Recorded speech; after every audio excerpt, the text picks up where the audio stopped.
Hello everyone, a very good morning to all of you. I hope all of you are doing great. So, all thanks to Nishat.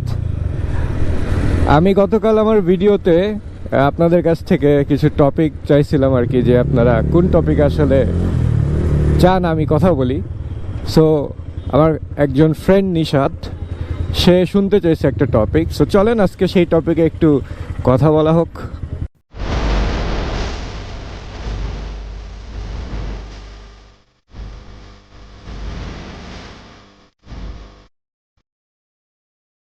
ও টপিকটা দেখে আমার মনে হয়েছে যে এই টপিকের দুইটা সাইড আছে।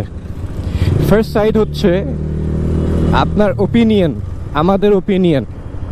আমরা যখন কোনো একটা ওপিনিয়ন দিই, এইটা তো সবসময় আসলে সবার সাথে মিলবে না।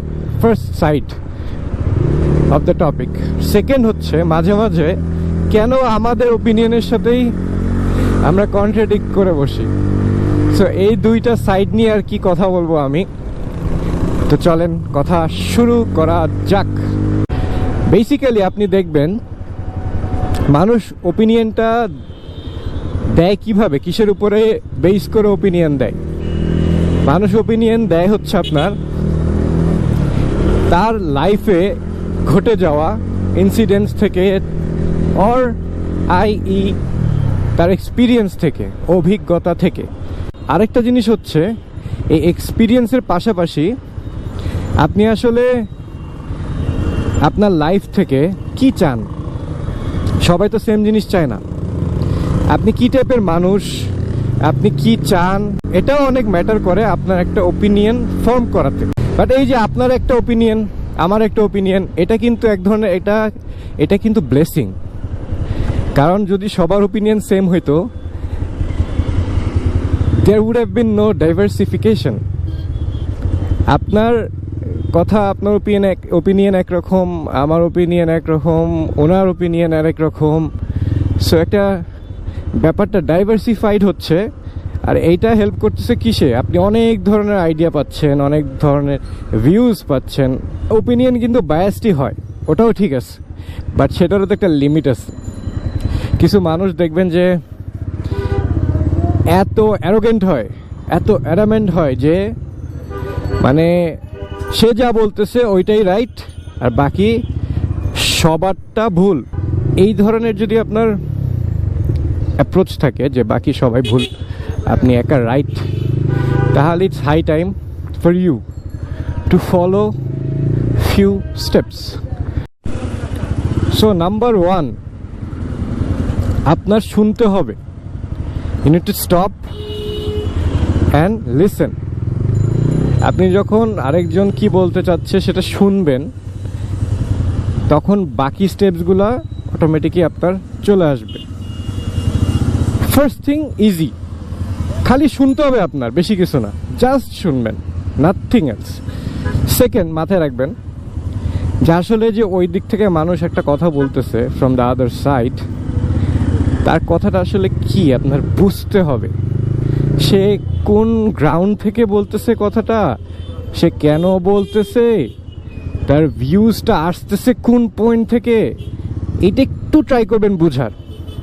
দেখবেন আপনি শুনতে আরো ইজি হয়ে যাবে আপনার জন্য। ওকে, তারপরে হচ্ছে থার্ড হচ্ছে আপনার যদি পার্সোনাল কোনো এজেন্ডা থেকে থাকে, সেই এজেন্ডাটা অথবা পার্সোনাল যদি কোনো ইস্যু থাকে, সেইটা আপনার ডিসকার্ড করে ফেলতে হবে। আপনার আপনি যদি ওটা মাথায় নিয়ে আরেকজনের কথা শুনেন, তাহলে দেখবেন আপনি সব কথাই আরেকজনের কথা আপনার ভুল লাগবে।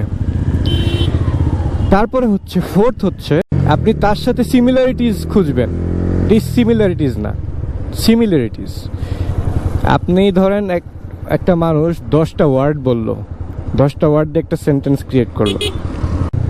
সো অনেকগুলো সেন্টেন্সে যখন একটা পয়েন্ট ক্রিয়েট করতেছে, এই মাল্টিপল সেন্টেন্সের ভিতরে হয়তো আপনার সব সেন্টেন্স অ্যাগ্রিয়েবল মনে হবে না, বাট যেগুলো আপনার কাছে অ্যাগ্রিয়েবল মনে হচ্ছে সেগুলাতে ফোকাস দিবেন। আর ফিফথ হলো আপনি এই জিনিসটাকে প্র্যাকটিসে নিয়ে আসবেন। আস্তে আস্তে সবার সাথে এই জিনিসটা প্র্যাকটিসে নিয়ে আসবেন। সবাই বলতে সবাই, ইররেসপেক্টিভ অফ সে কোন ফ্যামিলি থেকে বিলং করে, সে কি করে, তার সোশ্যাল স্টেটাস কি, এগুলা দেখা যাবে না।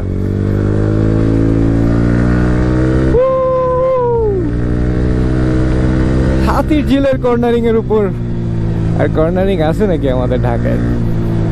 সো আপনি দেখবেন কিছু মানুষ আছে যারা আর কি, যাদের ওপিনিয়ন কন্ট্রাডিক্ট করে।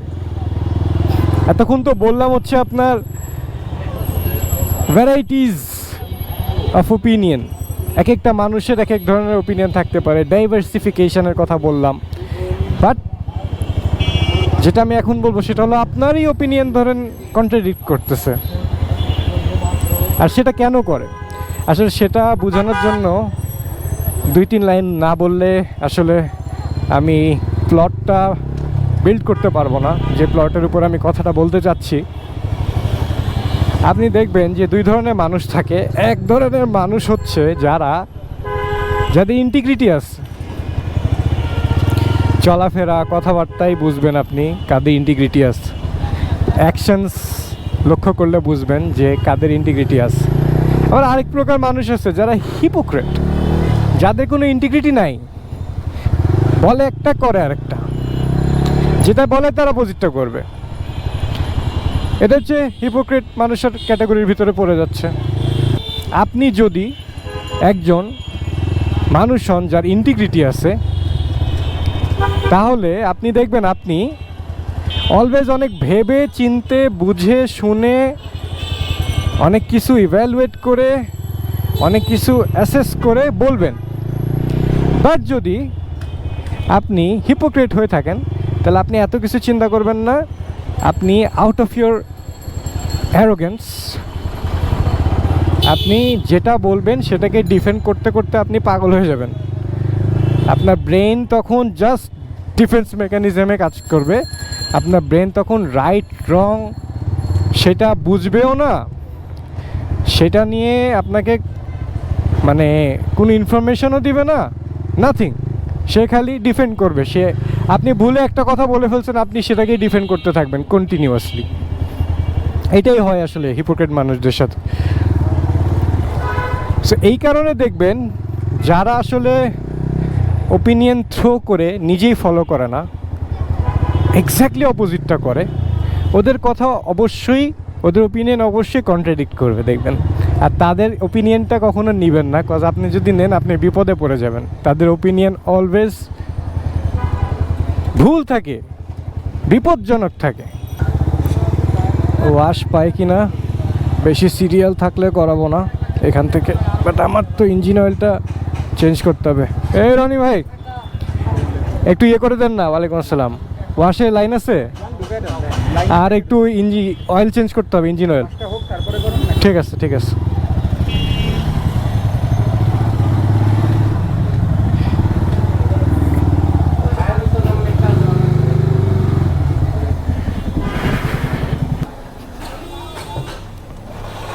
আঙ্কেল কেমন আছেন? ওয়ালাইকুম আসসালাম। অনেক দিন পর আসলাম। আর ইঞ্জিন অয়েল আছে ওই যেটা আমি ইউজ করি, ইয়ামাহা রেসিং ইঞ্জিন অয়েল, তারপর হচ্ছে আপনার অয়েল ফিল্টার আর ওয়াশ। আমি আসতেছি, দাঁড়ান, আপনি বের করে রাখেন।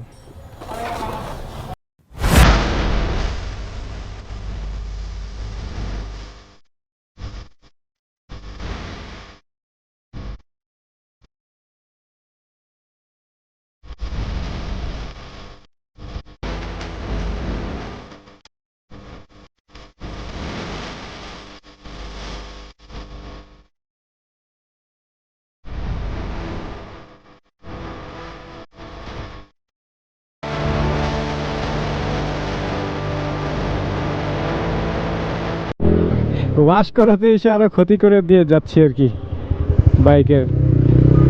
না আসলে আপনার ভালো লাগার জিনিসটা সামান্য একটু স্ক্র্যাচ লাগলেও একদম বুকে যে লাগে, এটাই স্বাভাবিক। ভালোই স্ক্র্যাচ তো না, একদম রঙই তুলে ফেলছে, তাও আল্লাহ বাঁচাইছে আলহামদুলিল্লাহ, যে পিছের কিটটা ভাঙে নাই। এত জোরে লাগাইছেও, আমি দেখতেছিলাম বাইকটা নামানোর সময়, যে আই থট যে পিছের কিট শেষ, ভেঙে গেছে। So that's all about today's vlog. I hope to see you all tomorrow inshallah. Till then, ভালো থাকেন, সুস্থ থাকেন, সাবধানে থাকেন।